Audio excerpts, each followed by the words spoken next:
자, 오늘도 이제 사사기 계속해서 말씀 보겠습니다. 오늘은 삼갈, 세 번째 사사 삼갈에 대한 말씀 우리가 함께 나누겠고요. 오늘 말씀의 제목이 재밌죠? 삼갈, 저기 하나, 제가 저기다 잘못 기록했네요.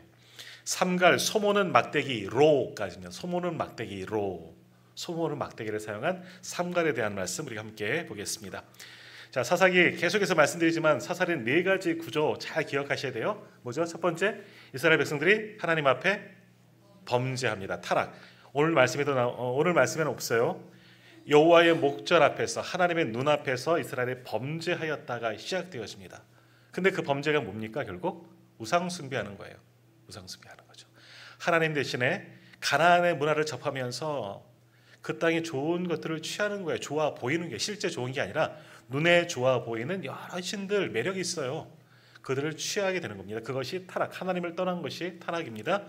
그러니까 그렇게 범죄하니 하나님께서 하시는 일이 뭐예요? 징계, 그들을 징벌하시는 겁니다. 깨닫게 하시려고 혼내고 멸망시키는 게 아니라 깨닫게 하시려고 사랑의 매를 드시는 게 징계. 근데 어떻게 징계하십니까? 하나님이 친히? 아니요, 이방 나라를 사용하십니다. 근데 그 이방 나라가 어떤 사람들이에요? 정복 과정 가운데, 가나안 정복 가운데 남겨진 사람들, 분명히 말씀하셨잖아요. 그들이 너의 옆구리에 가시 찌르는 올무가 될 거다. 올무가 되고 가시가 될 거다. 그들을 통해서, 이방 민족들을 통해서 이스라엘을 좀 그래요. 이스라엘 백성보다 더 악한 자들을 통해서 하나님께서 징계하시는 거예요. 참 그렇게 징계를 받죠. 그렇게 되니까 어떻게 합니까? 이방 민족들이 쳐들어와서 고통 중에 있습니다. 그러니 하는 것은 두 손 두 발 들고 포기하는 거죠. 항복하는 거죠. 하나님 잘못했습니다. 부르짖음. 그것이 세 번째 단계. 근데 여기에는 진짜 회개가 안 들어갔다 말씀드렸습니다. 진짜 회개는 아니에요. 근데 현실의 고통에서 너무너무 고통스러우니 하나님 우리가 잘못했네요 하는 부르짖음이 있게 됩니다. 그래도 하나님은 긍휼히 여기시사 그들을 구원하시는 게 네 번째 단계이죠. 근데 어떻게 구원하셨느냐? 하나님께서 예비된 사람들, 하나님의 사람들을 사용하시는데 그들이 바로 사사이다라는 것. 사사를 통해서 구원하시고 사사가 사는 동안에는 그 땅이 평안하였다라는 겁니다. 이것이 사사계의 구조입니다. 자, 그래서 첫 번째 사자가 아니라 사사, 누굽니까? 온니엘이 있습니다. 그때는 똑같아요. 하나님의 목전에서 악을 행하고 하나님께서 이웃 나라를 그들로 징계하시죠. 어디예요? 메소포타미아 왕 구산 리사다임이라는 자를 통해서 이스라엘을 괴롭게 하시고, 공경한 중에 또 부르짖었더니 하나님께서 사사 온니엘을 사용하셔서 그들을 구원하여 주셨어요. 자, 그렇게 구원받은 은혜를 체험하면서 은혜를 간직하면 좋은데 끊어지지 않았죠. 또다시 타락하게 돼요. 그래서 두 번째 사사 시대는 또 어떻습니까? 하나님의 목전에서 또 죄를 범하고, 그래서 하나님께서 모압 왕 에글론이라는 자를, 비둔한 자, 지난주에 봤던 뚱뚱한 에글론을 사용하십니다. 근데 그때 어떻게 합니까? 모압은 이스라엘의 상대가 안 되는 나라이지만 하나님께서 들어서 이스라엘을 공격해 하시는 겁니다. 그때 누구를 사용하십니까? 오른손잡이가 아니라 왼손잡이 사사 예훗. 근데 왼손잡이라는 것은 뭐예요? 몸이 불편한 장애, 기억나시죠? 별 볼 일 없다는 사람이에요. 에훗을 사용하셔서 에글론을 죽이게 하시고, 그리고 모압의 손에서 이스라엘을 구원하시고, 몇 년 동안 그들을 평안하게 하셨다? 80년 동안. 사사기 다 끝나면 사사기 이제 시험 봐야지. 오후에 사사기 시험 볼 거예요. 사사기 성경 퀴즈 대회 그래갖고 하겠습니다. 80년을 세우셨습니다. 이거 잘 외우시는 분은 신대원 갈 수 있어요. 80년을 평안하게 하셨습니다. 80년을 평안했으면, 80년을 평안했다는 건 뭐냐? 우상 섬기지 않고 죄짓지 않고 하나님이 주시는 복을 받아 누리면서 살았어요. 80년이면 거의 3세대가 지나가는 거잖아요. 30년씩 따지면 오랜 기간 하나님의 은혜를 누렸음에도 불구하고 죄의 본성이 또 나타나는 거예요. 또다시 죄 가운데 거하게 됩니다. 그래서 또다시 타락하게 되고 이스라엘을 범죄하게 되고, 세 번째 사사 오늘 삼갈이라는 사람이 쓰임받게 됩니다. 자, 한번 사사 다시 한번 생각해 볼게요. 온니엘은 누구의 사위였죠? 네, 성경 퀴즈 대회 다 나올 거예요. 갈렙의 사위예요. 네, 근데 그게 벌써 수십 년 전이라는 거예요. 갈렙이 사사가 되었을 때 모세처럼 거의 80세가 되었다는 거예요. 나이 많은, 그러나 이미 전통 있는 믿음의 명문가예요. 끝까지 믿음을 지킨 사람이죠. 온니엘을 준비하셔서 하나님께서 이스라엘을 구원하셨어요. 두 번째 사사 에웃은 왼손잡이, 그냥 왼손만 잘 사용하는 사람일 수 있지만 성경 말씀을 잘 읽어보면, 유추해보면 오른손을 사용하지 못하는 장애가 있는 왼손잡이일 수 있는 거예요. 그러니까 다시 말하면 별 볼 일 없는 그런 사람, 소외되어진 사람, 그런 사람을 사용하셔서 하나님은 이스라엘을 구원하시는 놀라운 역사를 일으키셨다라는 겁니다. 자, 오늘 이제 세 번째 사사 삼갈에 대한 말씀을 보는데요. 말씀의 제목처럼 소모는 막대기로 쓰임받은 사람입니다. 소모는 막대기. 그리고 다른 이야기는 하나도 없어요. 소모는 막대기로 블레셋을 이겼다. 그도 쓰임받았다 하면서 오늘 말씀이 딱 한 절밖에 기록되어져 있지 않습니다. 그러니까 그 사사기 3장에 앞에는 온니엘, 뒤에는 이제 에훗에 대한 이야기가 나왔는데 끝에 그냥 한 절, 지나가는 말투로 삼갈이라는 사사도 있었네 하면서 짧게 지나가는 것 같아요. 그래서 우리가 사사기를 나눌 때 대사사 그리고 소사사로 나눕니다. 대사사는 어떤 사람들이냐면 온니엘, 에훗, 그리고 이제 다음 주에 볼 드보라, 또 누가 있을까요? 기드온, 삼손, 이런 사람들이 대사사입니다. 그리고 나머지 사사들을 또 소사사라고 표현하는데, 왜 대사사고 소사사냐? 대사사는 크고 능력이 있고 아주 위대한 일을 해서 대사사이고, 소사사는 조금만 했나? 그게 아니고요. 분량이 많아서, 성경에 차지하는 분량이 많아서 대사사, 분량이 적어서 소사사라고 표현하는, 분리하기 편하게. 그래서 대사사 6명, 소사사 6명 이렇게 있습니다. 우리가 예언서, 선지서, 역사서 지나갔는데, 시가서 지나갔는데 이사야, 예레미야, 애가 이렇게 등등 나오잖아요. 대예언서, 소예언서를 나누는 기준도 그렇습니다. 이사야, 예레미야, 에스겔, 다니엘 이런 사람들을 대예언서라고 표현하는데, 그들이 뛰어나서 아니요. 뒤에 소예언서도 똑같아요. 근데 분량이 많아서 대예언서, 분량이 적어서 소예언서 이렇게 보통 나누곤 합니다. 이 사사도 마찬가지예요. 누구가 더 뛰어나서 아니에요. 하나님 보시기엔 다 똑같은 거고 우리가 보기에도 다 위대한 사람입니다. 그러나 분류하기에 분량이 많아서 자세하게 기록되어져서 대사사, 조금은 짧게 기록되어져서 소사사 이렇게 쓰이는 거지, 불리는 거지, 다 똑같은 하나님의 사람들이다라는 겁니다. 자, 마찬가지예요. 우리 인생 오래 믿은 사람이나 나중 믿은 사람이나 다 똑같아요. 다 구원의 은총을 받은 사람이에요.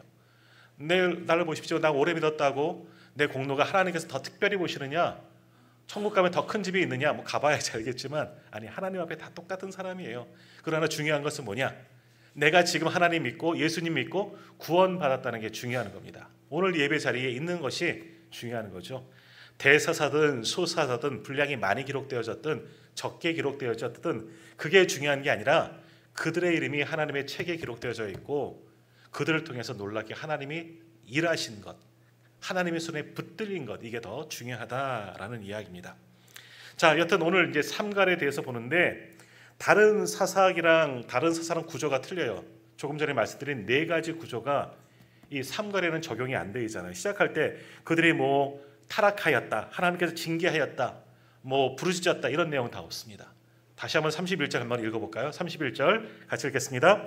에훗 후에는 아낙의 아들 삼갈이 있어 소모는 막대기로 블레셋 사람 600명을 죽였고 그도 이스라엘을 구원하였더라. 아멘. 그저 삼갈이라는 사람이 사사로 등용되어서 쓰임받아서 그들을 그때 괴롭히던 나라가 아마 블레셋인 것 같아요. 블레셋과 싸워 이기고 구원했다. 이것만 나와 있어요. 다른 기록이 하나도 없어요. 그래서 에훗 후에, 에훗이라는 사람 다음에, 그러니까 80년이 지난 후이겠죠. 80년 동안 평안하였다. 바로 윗절에 나왔으니까. 에훗 이후에 80년 정도 지났을 때 삼갈이라는 사람이 있었고, 짐작해보면 이때도 삼갈이 등장할 때도 역시 이스라엘을 범죄하였고, 그때 하나님께서 어떻게 징계하셨구나, 블레셋을 들어 사용하시는구나 하는 것을 알고 있고, 부르짖었더니 내용은 없지만 그래서 하나님이 그 부르짖음을 들으시고 삼갈을 사용하셔서 블레셋을 이기게 하시고 구원하셨다, 이렇게 짐작해 볼 수가 있는 거죠. 자, 그래서 삼갈에 대해서 배경적인 것은 하나도 나와 있지 않은데 유추해 볼 수 있는 단어가 말씀이 있습니다. 오늘 본문이 아니고 우리 다음 번 이제 드보라, 기드온은 조금 이제 길어요. 자, 다음 사사기 5장 6절과 7절 한번 찾아보시겠습니까? 사사기 5장 6절과 7절 말씀. 사사기 5장 6절과 7절 말씀 우리 한번 같이 읽도록 합니다. 사사기 5장 6절 7절입니다. 아낫의 아들 삼갈의 날에 또는 야엘의 날에는 대로가 비었고 길의 행일들은 오솔길로 다녔도다. 이스라엘에는 마을 사람들이 그쳤으니 나 드보라가 일어나 이스라엘의 어머니가 되기까지 그쳤도다. 아멘. 자, 이 말씀은 뭐냐면 사사기 4장에는요 네 번째 사사 드보라 이야기가 나옵니다. 이제 그건 다음 주 이야기 말씀 나누겠지만 사사 중에서 유일한 여자 사사예요. 여성 사사가 등장하게 된 때를 이야기하고요. 드보라가 일어나서 대적들을 다 물리친 이후에 사사기 5장은 드보라의 노래예요. 사실은 드보라와 같이 싸운 바락이라는 사람의 노래라고 표현하는데 드보라의 승전 강구입니다. 하나님의 도우심으로 대적들을 물리치고 하나님을 찬양하는 노래가 지금 읽은 사사기 5장이에요. 그 노래 가운데 삼갈이라는 단어가 등장하는 것을 보게 되죠. 여기 보면 삼갈에 대해서 뭐라고 이야기하고 있습니까? 아낫의 아들 삼갈의 날에. 오늘 본문 사사기 3장 31절에도 에호드에는 아낫의 아들 삼갈이라고 동일하게 기록되어져 있죠. 그러니까 이 삼갈이라는 사람이 정말 있었고 그의 아버지는 아낫이라는 사람이구나 하는 것을 우리가 유추해 봐서 알 수 있어요. 그리고 그 6절 말씀을 쭉 보면 이 말씀을 통해서 삼갈 시대에 어떤 일들이 있었는지를 미루어 짐작해 볼 수가 있는 겁니다. 자, 말씀을 한번 다시 사사기 5장 6절 7절 한번 보세요. 아낫의 아들 삼갈의 날. 그러니까 이것은 삼갈에 있었던 시대적 배경, 드보라의 시대적 배경일 수도 있겠지만 그 윗대 삼갈 때부터 있었던 시대적 배경을 이야기하는 겁니다. 지금 삼갈의 때부터 이야기하는 거야? 노래 중에 나오는 거예요. 자, 그때 어떤 일들이 있었느냐? 5절 다시 한번 보세요. 아낫의 아들 삼갈의 날에 또는 야엘의 날에는 대로가 비었고라는 말씀이 있습니다. 그리고 그다음 뭐라 그래요? 행인들은 어디로 다녔다? 오솔길로 다녔다. 자, 한번 해보겠습니다. 삼갈이 살고 있을 때 이스라엘 백성들이 어떻게 살아왔느냐 하는 말씀이에요. 어떻게 살았느냐? 대로 넓은 길이 다 비어 있어요. 오솔길은 뭐예요? 좁은 길 말하는 거예요. 뒷골목으로만 다녔다는 거예요. 많은 사람들이 밖을 다녀야 하는데 일보러 다녀야 하는데 대로로 못 다니는 거예요. 큰 길로 다닐 수가 없고 어떻게 다녔다? 뒷골목으로만 숨어 다녔다는 거예요. 그 시대 상황을 보여주는 거예요. 삼갈의 시대 상황입니다. 왜 그랬을까? 그곳에 누가 있냐? 대로에 누가 있느냐? 무언가 있기 때문에 사람들이 오솔길로 골목길로 숨어서 다닌 거예요. 그 대로에는 그럼 누가 있느냐? 짐작하여 알 수 있는 것이 강한 사람들이 있는 거예요. 대로로 다니는 사람들을 겁박하고 약탈하고 그런 무리들이 있는 거죠. 도적대와 같은 사람들, 나쁜 사람들이, 악한 사람들이 대로에 있는 거예요. 어찌 보면 그 대로에 어떤 검문소 같은 것을 만들어 놓고 지나가는 사람들한테 통행세를 받는 경우도 있었다는 것을 알 수 있는 거예요. 대로 함부로 나갔다가는 공경을 당할 수가 있어. 넓은 길로 다니면 좋은데 빨리 갈 수도 있는데 큰 길로는 다닐 수가 없다는 거예요. 악한 무리들이 있고 그들이 약탈하고 뺏어가고 통행세를 받고 이런 등등 때문에 생명의 위협과 재산의 손실이 있기 때문에 사람들은 밖을 나다닐 때 눈치 보면서 골목길로 숨어 다니던 때가 삼갈의 때였다라고 말씀하는 겁니다. 삼갈의 때. 자, 그래서 어떻게 되느냐? 7절에 뭐라고 말씀하고 있죠? 이스라엘에는 마을 사람들이 그쳤으니 라는 말씀. 그래서 나 드보라가 일어나 이스라엘의 어머니가 되기까지 그쳤도다. 무슨 말이냐? 자, 그런 상황이에요. 대로에는 악한 자들이 진치고 있는 거예요. 사람들은 숨어서 다닐 수밖에 없는 거죠. 그래서 그 마을 사람들이, 이스라엘은 마을 사람들이 그쳤다. 무슨 말이냐? 마을 사람들이 사라지고 없어졌다가 아니라 이스라엘 마을 사람들이 악한 자들이 대로에 있음에도 불구하고 그들과 싸우려고 하지 않는다는 겁니다. 악한 자들이 우리 마을에 들어왔어요. 진치고 사람들 지나가면 빼앗고 때리고 폭행하고 그러는데도 마을 사람들이 똘똘 뭉쳐서 그 악한 사람들을 내쫓지 않는다는 거죠. 싸우려고 하지 않는다 하는 것이 이스라엘에는 마을 사람들이 그쳤다. 아무도 싸우려고 하지 않는다. 아무도 대적들을 쫓아내려고 하지 않는다라는 거예요. 그래서 어떻게 해요? 어쩔 수 없이 나 드보라가 일어난다는 거죠. 드보라는 여성이에요. 그래서 이스라엘의 어머니가 되기까지 그쳤다.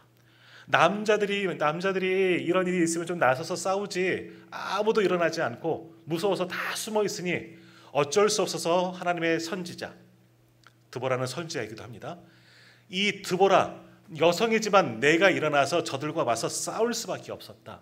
그 시대적인 상황을 이야기하는 겁니다. 그러니까 드보라가 싸울 수밖에 없는 이야기를 여기 말씀에서 이야기하면서 그 이 전체적인 말씀은 결국 하나님의 은혜로 내가 이겼다. 이스라엘이 이기고 하나님의 구원을 얻었다. 이것을 노래합니다. 자, 이 말씀이 삼갈 시대를 대변하는 거예요. 그러니까 뭐예요? 삼갈 시대에도 물론 어려움이 있었겠구나. 사사기의 구조에 따라 보면 사사 삼갈 시대에도 여전히 사람들은 하나님의 목전에서 에웃이 살던 80년이 지난 후에 또다시 악을 행하였고, 그래서 하나님이 이스라엘을 징계하셨구나. 그래서 대로에 아주 악한 무리들이 있다는 거죠. 진치고 있어서 이스라엘을 겁탈하고 약탈하고 빼앗고 죽이고, 이런 대로에 있는 악한 자들이 있는데 그들이 누굴 것 같아요? 바로 31절로 돌아가면 블레셋이었구나 하는 것을 알 수 있는 거예요. 대로에 진치고 있는 이스라엘을 약탈하는 무리, 그들이 블레셋 사람이다 하는 것을 알 수 있죠. 그러니 그들의 고통, 맨날 숨어 다녀야 되잖아. 오솔길로 다녔도다. 숨어 다닐 수밖에 없으니 그 속에서 부르짖는 거야. 하나님, 저 블레셋 좀 쫓아주세요. 우리가 잘못했어요. 제발 우리를 도와주세요. 또 하나님께 부르짖었더니 하나님께서 사람을 세우셨는데 누구? 삼가를 세우셨다. 소모는 막대기를 사용하는 삼가를 세우셨다 하는 이야기예요. 그러니까 역시 31절은 짧아요. 하지만 이 모든 것을 유추해서 보면 똑같은 사사기의 구조가 반복되어지는 것을 보고 있고, 결국 이스라엘의 죄짓고 징계받고 부르짖고 하나님께 기도하였더니 하나님께서 구원자 사사를 세우셨다. 그가 바로 삼갈이었다라는 겁니다. 삼갈. 자, 여기서 다시 사사기 3장 31절로 돌아가서 지금 이스라엘을 공격하는 블레셋에 대해서 함께 한번 잠깐만 생각해 보도록 하겠습니다. 자, 우리는 블레셋을 아주 잘 알고 있지요. 이스라엘 역사 속에서 가장 큰 대적이 누구냐? 블레셋입니다. 이스라엘은 굉장히 작은 나라예요. 이 강원도만큼이나 될까요? 그 정도밖에 되지 않은 작은 나라이지만 주변에 많은 나라들이 있고, 강대국, 전통적인 강대국, 이 남쪽에는 애굽, 저 북쪽에는 아수르, 바벨론, 나중에는 로마까지 다 있어요. 이런 북방 세력에 머무는 만나는 곳이 이스라엘이에요. 그러니까 항상 불안한 나라가, 평안해도 불안한 나라가 이스라엘이었다는 거죠. 주변에는 작은 여러 민족들이 있고 항상 이스라엘을 괴롭게 하던 그때 그 나라라는 겁니다. 근데 그 중에서도 이스라엘 가장 끝까지 괴롭혔던 자들이 누구냐? 블레셋입니다. 그 블레셋의 후예가 누구냐? 팔레스틴. 지금도 싸우잖아요. 지금까지 다투고 대립하고 있는 민족이 블레셋이라는 민족입니다. 블레셋은요, 근데 만만한 상대가 아니에요. 지난주 모압, 사실은 모압은요, 지난주도 말씀드렸지만 이스라엘의 상대가 되지 못하는 나라입니다. 처음부터.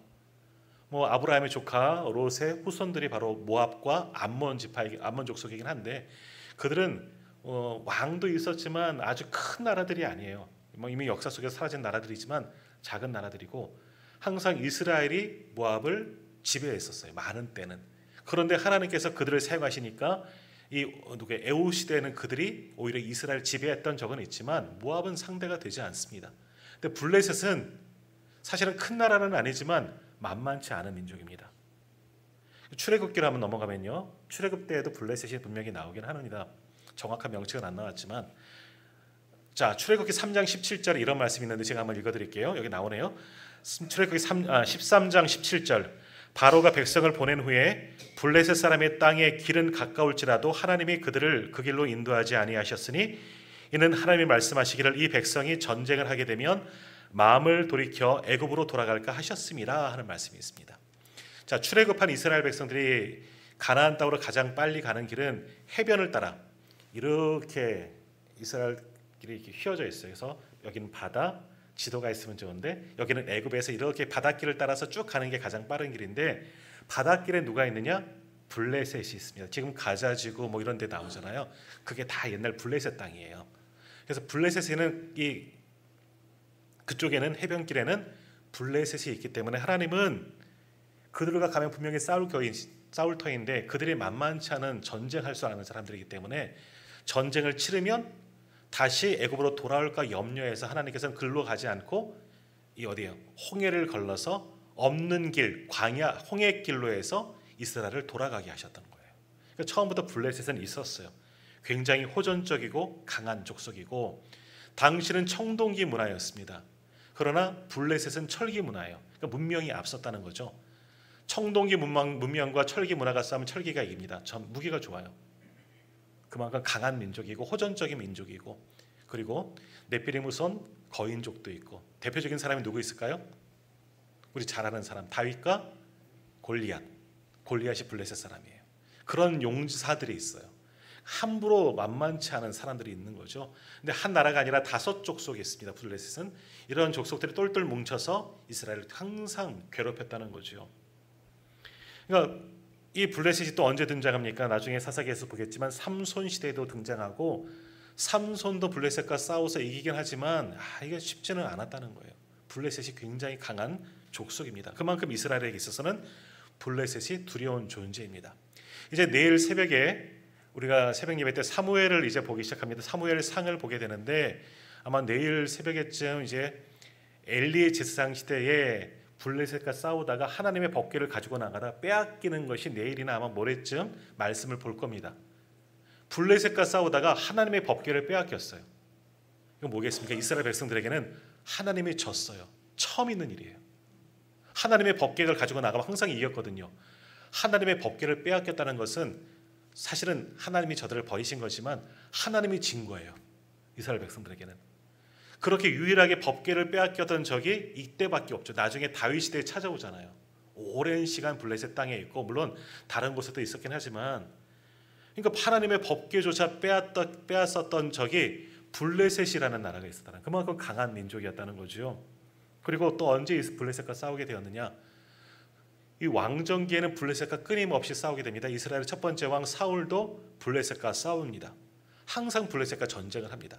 다윗도 쫓아야만 했지만 블레셋과 싸우게 되고 다윗도 그 싸움 가운데 등장하잖아요. 골리앗과 싸울 때 다윗도 등장하게 되는 거죠. 그러니까 블레셋은 이스라엘과 아주 철저히 원수지간으로 그렇게 살아가게 되는 겁니다. 그리고 결국 이스라엘의 첫 번째 왕 사울도 전사하죠. 전쟁터에서 자기 요나단을 비롯한 세 아들이 한꺼번에 왕과 왕자 셋이 다 죽습니다. 그 전쟁이 어느 나라의 전쟁이냐? 블레셋과의 전쟁이었다는 거예요. 그럼 무슨 말씀을 드리려고 하느냐? 블레셋은 굉장히 강한 민족이라는 거예요. 이스라엘 내내 블레셋을 끝까지 밀어내지 못한 겁니다. 그 땅을 다 밀어내야지 결국 그 땅을 차지할 수 있는데 블레셋은 너무나 강한 민족이라 호전적인 민족이고 전쟁도 잘하고 무기도 좋아서 쉽게 물러나지 않았습니다. 단지파 우리 여호수아 때 보았나요? 단지파도 사실은 블레셋 땅이 단지파의 제비 뽑은 지경인데 단지파가 쫓아내지 못했어요. 오히려 단은 싸우지 못하고 쭉 나와서 땅이 없으니까 저 북쪽으로 올라가서 라이스라는 지경으로 옮겼어요. 거기를 단이라고 이름하고. 그러니까 블레셋은 영원히 몰아내지 않고 지금까지도 몰아내지 못했잖아요. 결국은 계속 싸우고 있는 아주 강한 족속이 블레셋이라는 나라이다라는 겁니다. 자, 근데 이 블레셋과의 첫 번째 전투가 언제냐? 짧게 나왔지만 오늘 본문의 말씀입니다. 이스라엘과 블레셋이 첫 번째 전쟁을 하게 된 시기가 바로 삼갈의 시대에 첫 번째로 전쟁하게 되었다라는 거죠. 이때부터 블레셋과는 끊임없이 싸우게 되었다는 겁니다. 자, 그러면 그들과 싸운 삼갈은 누구냐? 다른 힌트 아까 조금 보았지만 오늘 본문의 말씀 다시 한번 또 읽어볼게요. 오늘 본문 31절 읽겠습니다.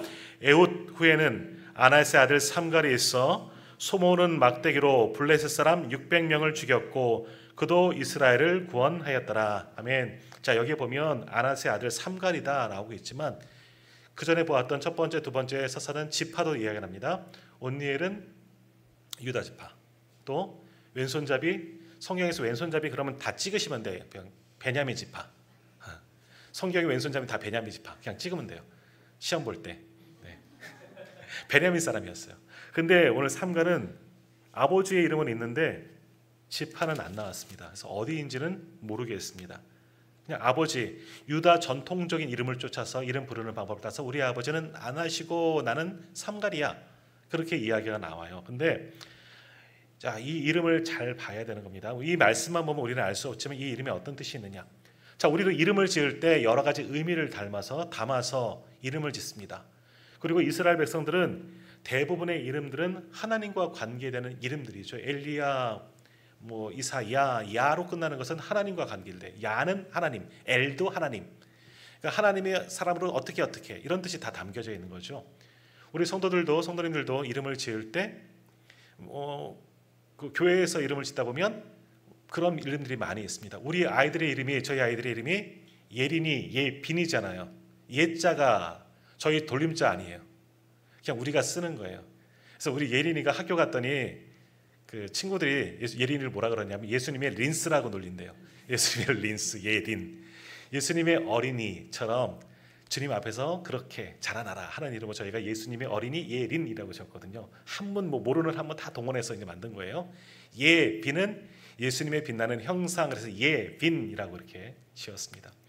우리 전현우 장로님, 우리 손주들 이름 부탁받아서 하자를 썼습니다. 하자. 하람, 하민. 하나님의 람, 사람. 하민, 하나님의 백성이란 뜻. 저희 형이 아들이 둘이거든요. 거기는 성자를 씁니다. 성은 성민입니다. 성령님의 은혜, 성령의 사람이란 뜻 성민. 이렇게 교회 다니는 분들은 이렇게 보통 돌림자를 많이 쓰곤 합니다. 이스라엘 백성도 마찬가지예요. 우리도 그런 이름을 쓰는 것은 그 이름대로 자라나라.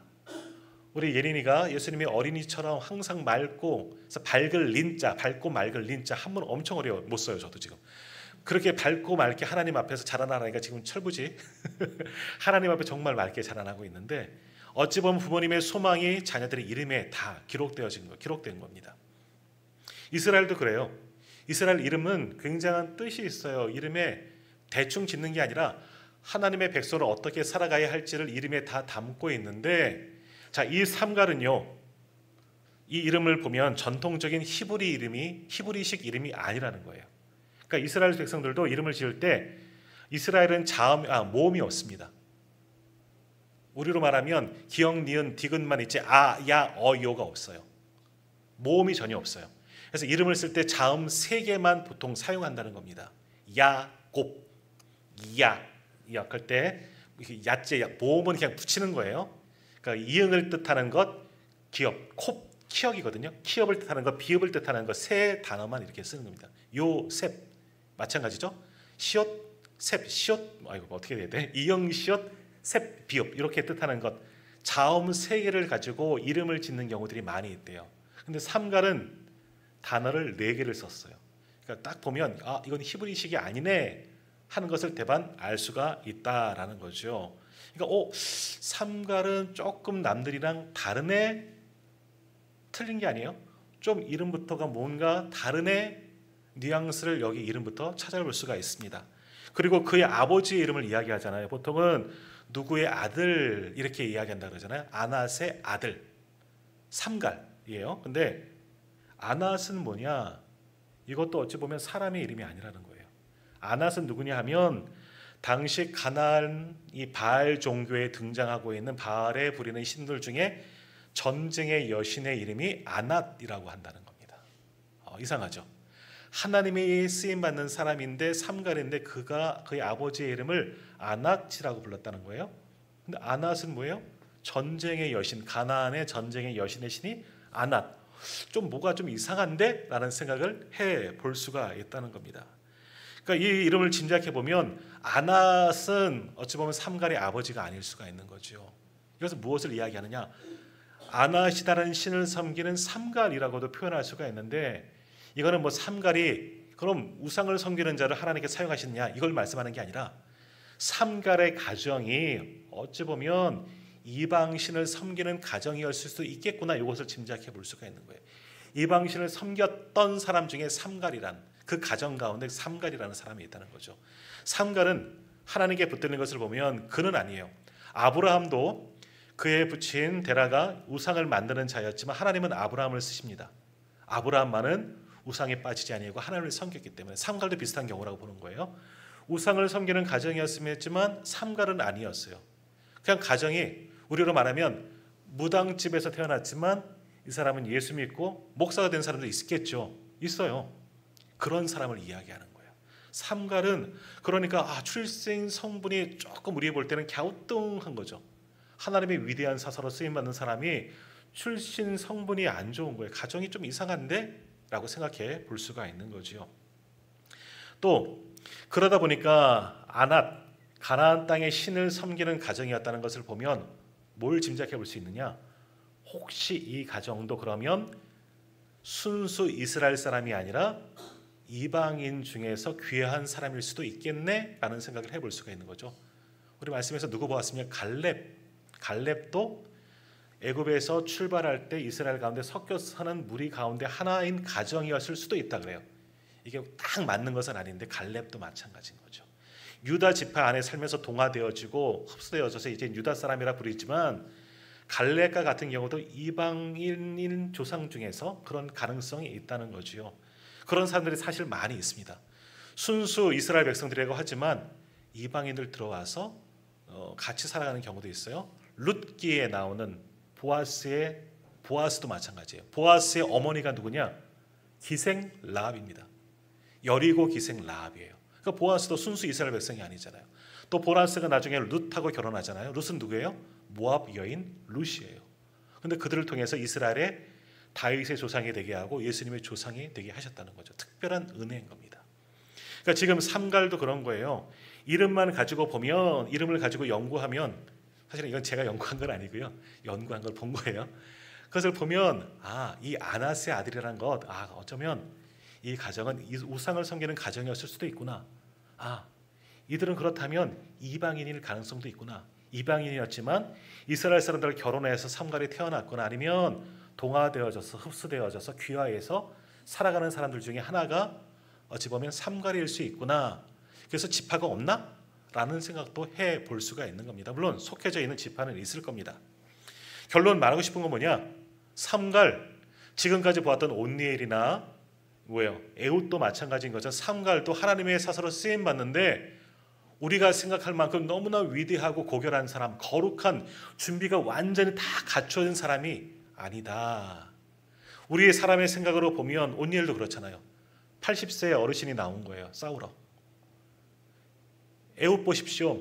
오른팔 못 쓰는 장애인이, 왼손 장애인이 나와서 싸우는 거예요. 하나님은 그런 사람을 쓰시는 거예요. 삼갈, 출신 배경 보세요. 내세울 만한 거 하나도 없어요. 우상을 섬겼던 가문이잖아. 이방인일 수 있잖아. 그런데 하나님의 손에 붙들리니까 그가 사사가 되고 하나님의 위대한 일들을 감당하게 되었다는 거죠.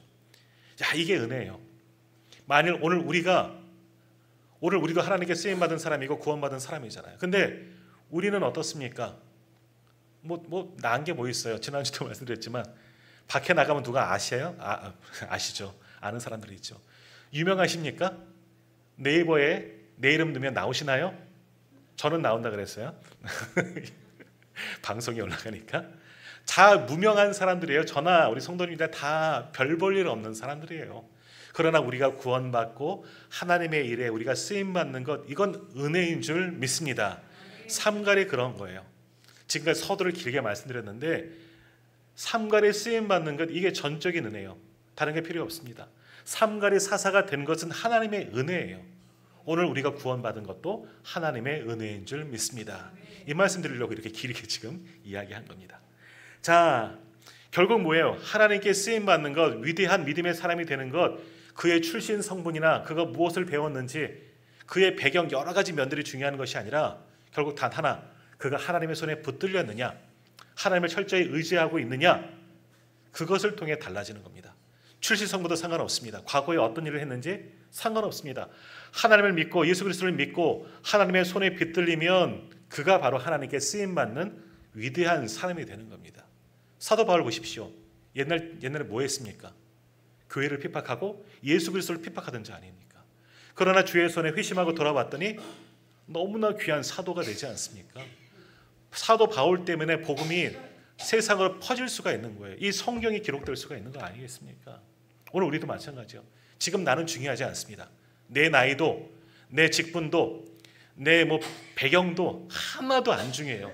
내가 모태신앙 신앙인지 아니면 내가 지금 처음 신앙생활하고 있든지 그것도 중요하지 않습니다. 지금 내가 하나님을 믿고 하나님의 구원의 은총을 믿고 예수 그리스도 십자가의 은혜를 믿고 신앙생활 잘하면 되는 거예요.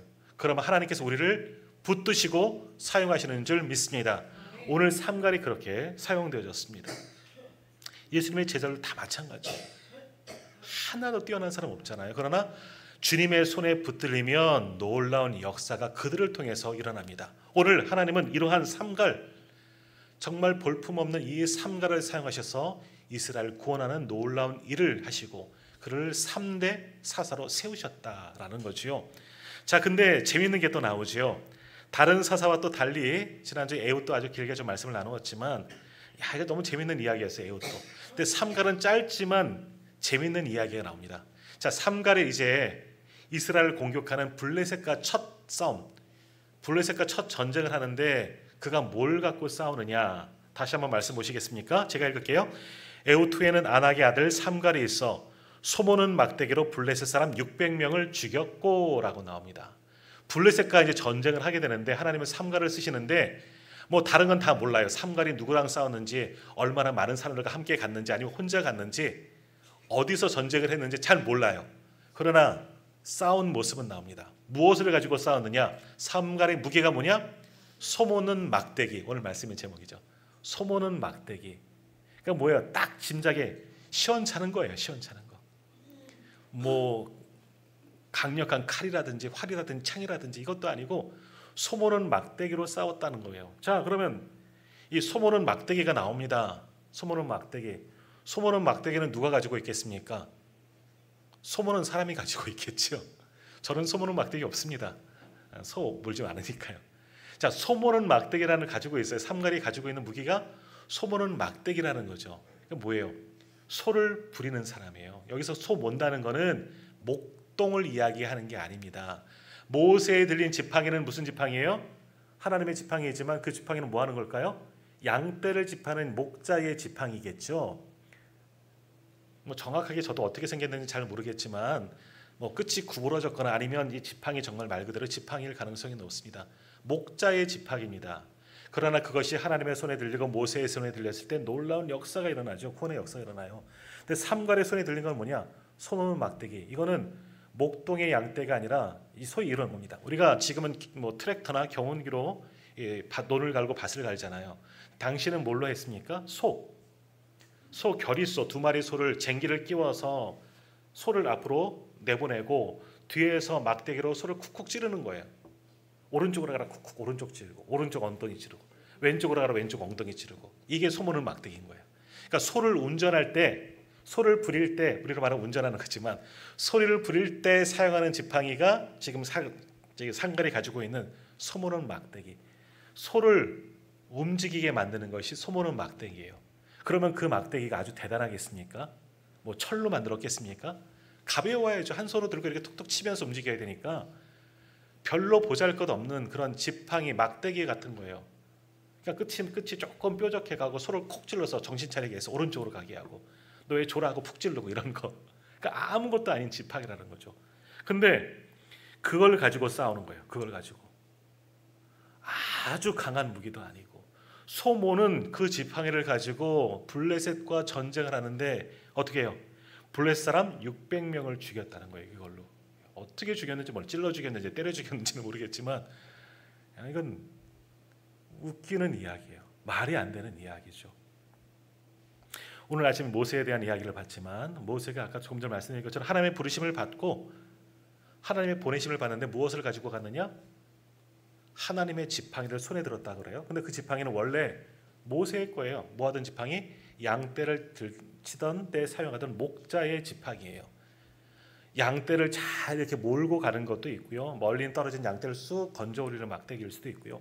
또 양떼를 지키면서 지친 몸을 의지하는 지팡이일 수 있는 거죠. 근데 그 지팡이가 하나님의 손에 들어갔을 때 어떻게 됩니까? 뱀으로 변하기도 하고요. 또 잡았다는 지팡이로 되기도 하고요. 그 지팡이를 가고 홍해 앞에서 쫙 펼쳤을 때 어떻게 되죠? 홍해가 갈라지기도 하고요. 그 지팡이를 가지고 반석을 쳤더니 물이 터져 나옵니다. 지팡이가 능력이 있느냐? 아니죠. 하나님의 지팡이요. 모세의 손에 들린 하나님의 지팡이. 하나님의 능력이 함께하니까 모세를 통해서 이 지팡이를 통해서 놀라운 역사가 일어났습니다. 그러니까 모세의 손에 원래 있었던 지팡이는 그저 목동의 지팡이, 목자의 지팡이지만 하나님의 손에 그 지팡이가 들렸더니 하나님이 사용하신 능력의 도구가 됐죠. 다윗이 골리앗과 싸울 때 뭘 가지고 나갑니까? 물맷돌을 가지고 나가죠. 그건 뭐 하는 겁니까? 양떼를 지키고 있다가 맹수가 나타나면 그거 던져서 돌을 싹 던져서 쓰는 것, 그런 용도로 쓰는 거예요. 대단한 무기가 아니지만 그것이 하나님의 손에 들렸을 때 던졌더니 골리앗의 이마를 정통으로 만지고 이스라엘 승리케 한 하나님의 도구가 됩니다. 그때 유명한 외침이 있죠. 다윗이 골리앗에게 나가면서 뭐라고 말합니까? 너는 칼과 창과 단창으로 내게 나오거니와 나는 만군의 여호와의 이름으로 내게 가노라. 아주 위대한 선포가 있습니다. 뭐예요? 지금 자기에게 들렸던 건 뭐예요? 물맷돌이지만 이게 물맷돌이 아니라 뭐라고요? 만군의 여호와의 이름으로 가는 겁니다. 그러니까 모세의 지팡이도 만군의 여호와의 이름, 오늘 다윗도 만군의 여호와의 이름으로 나가는 거예요. 하나님을 의지하여 나가는 겁니다. 그랬더니 이기게 되는 거죠. 오늘 삼갈 그 손에 들린 것이 뭐냐? 소모는 막대기. 그것이 정확하게 어떻게 생겼는지는 모르겠습니다. 하지만 그 막대기는 아무짝에도 쓸모없는 거죠. 소를 잘 운전하기 위해서 내 밭 가려고 쓰는 그런 상태이고, 그 상태에서 불림받았으니까 하나님께서 부르시니까 그냥 그 상태로 나간 거예요. 소 치다가 밭 갈다가 삼갈 이리 와. 하나님께서 내가 여기 있나이다. 삼갈도 그냥 그거 들고 나간 거예요. 들려있는 무기라고는 아무것도 없어요. 소모는 막대기. 그거 사용하다 왔으니까. 그거 들고 하나님의 일을 감당하는데 그 소모는 막대기로 블레셋 용사들 600명을 쳐 죽였다는 거죠. 그러니까 이 들리는 건 뭐예요? 단순히 소모는 막대기가 아니라 하나님의 이름인 겁니다. 다윗의 고백처럼 만군의 여호와의 이름, 하나님을 의지하고 나갔더니 소모는 막대기로 이겼어요. 그게 역사인 거죠. 나중에 우리가 삼손 시대를 보겠지만 삼손도 비슷한 일이 있습니다. 삼손도 블레셋과 싸웠습니다. 1000명을 한 자리에서 죽였어요. 그때 삼손에 들린 게 뭐죠? 나귀의 턱뼈입니다. 뭘 싸우려고 무기를 찾았는데 아무것도 없어요. 죽은 나귀가 있어서 바짝 마른 뼈밖에 없어서 잡았는데 나귀 턱뼈예요. 나귀 턱뼈를 들고 영화에 보면 아주 실감나게 나오더라고요. 그 턱뼈, 그 뭐 대단한 거예요. 뭉치 같은 거 하나 들고 막 때리면서 싸우는데 블레셋 사람 1000명을 죽였다는 거예요. 그러니까 삼손의 손에 들렸던 것도 결국 만군의 여호와 이름, 하나님이 함께 하시는 거죠. 무슨 말씀입니까? 지금 내가 가지고 있는 것이 무엇이든지 상관없다는 거예요. 다시 말하면 내가 내 능력, 내 뜻 아무것도 필요 없다는 거예요. 내가 무엇을 잡고 있으면, 하나님을 붙잡으면. 지난주도 말씀드렸죠. 우리 야곱의 축복 찬양할 때 너는 강한 손이 있어, 강한 팔이 있어 찬양하잖아요. 강한 팔, 내 팔이 아니라 하나님의 팔이라니까요.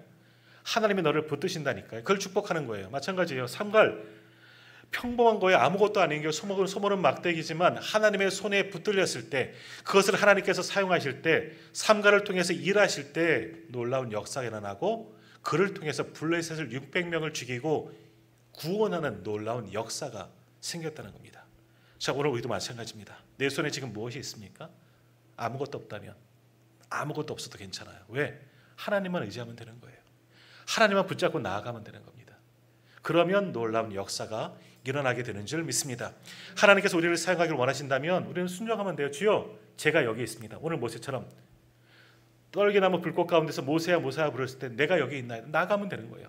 마찬가지예요. 오늘 우리를 부르시면 주님, 저를 사용하십시오. 하나님께 맡기면 되는 겁니다. 잠깐만요. 준비 좀 해올게요. 바지 좀 입고 옷 좀 입고 무기도 차고 칼도 차고 필요 없어요. 그냥 그 상태로 나가면 되는 거예요. 삼갈은 소몰다가 뛰쳐나간 거예요. 하나님이 부르셔서. 가다 보니까 소모는 막대기가 있는 거예요. 이거 왜 갖고 왔지? 그런 거죠. 그걸로 싸워라. 어떻게 싸웠는지 모르겠어요. 싸워서 이겼어요. 600명을 죽였어요. 그래서 이스라엘을 구원했어요. 이게 하나님의 능력인 겁니다. 그러니까 우리는 필요 없어요. 하나님의 손에 우리를 맡기면 우리를 통해서 놀라운 역사가 나타나게 되는 줄 믿습니다. 하나님의 손을 붙잡으십시오. 자, 근데 또 하나, 오늘 짧은 말씀이지만 마지막 부분을 함께 보겠습니다. 마지막 부분 31절 끝에 보면 이런 말씀이 있죠. 소모는 막대기로 블레셋 사람 600명을 죽였고, 그 다음 같이 읽겠습니다. 그도 이스라엘을 구원하였더라. 아멘. 이 말씀이 중요합니다. 그도 이스라엘을 구원하였더라. 하나님께서 지금 두 명의 사사를 보았습니다. 온니엘과 같은 사람을 통해서, 에훗과 같은 사람을 통해서 하나님은 구원의 역사를 이루셨습니다. 후에 나올 다음 주에 볼 드보라, 그 다음에 나는 기드온, 삼손 등등의 사사를 통해서 하나님의 구원의 역사를 이루시고, 훗날 막 결국 예수님을 통해서 구원의 모든 역사를 이루셨습니다. 이들을 통해서, 위대한 사람들을 통해서 구원의 역사를 이루셨는데, 오늘 말씀에 뭐라고 나옵니까? 그도 이스라엘을 구원하였더라. 그도 누구예요? 삼갈도 이스라엘을 구원하였더라. 무슨 말씀입니까? 이 사사기를 기록하신 분이 무엇을 하나님께서 감동을 주셔서 기록했느냐? 삼갈과 같은 아무것도 아닌 사람도 하나님의 손에 붙들렸더니 그도 이스라엘을 구원하였더라. 그도 하나님께 쓰임받았더라. 이 말씀하고 싶은 거예요. 삼갈과 같은 아무것도 아닌 사람도, 소모는 막대기를 사용하는 그 사람도 하나님의 손에 붙들렸더니 그를 통해서도 놀라운 구원의 역사가 일어났더라. 이 말씀하려고 31절 없어도 상관없잖아요. 이 말씀을 기록한 거예요.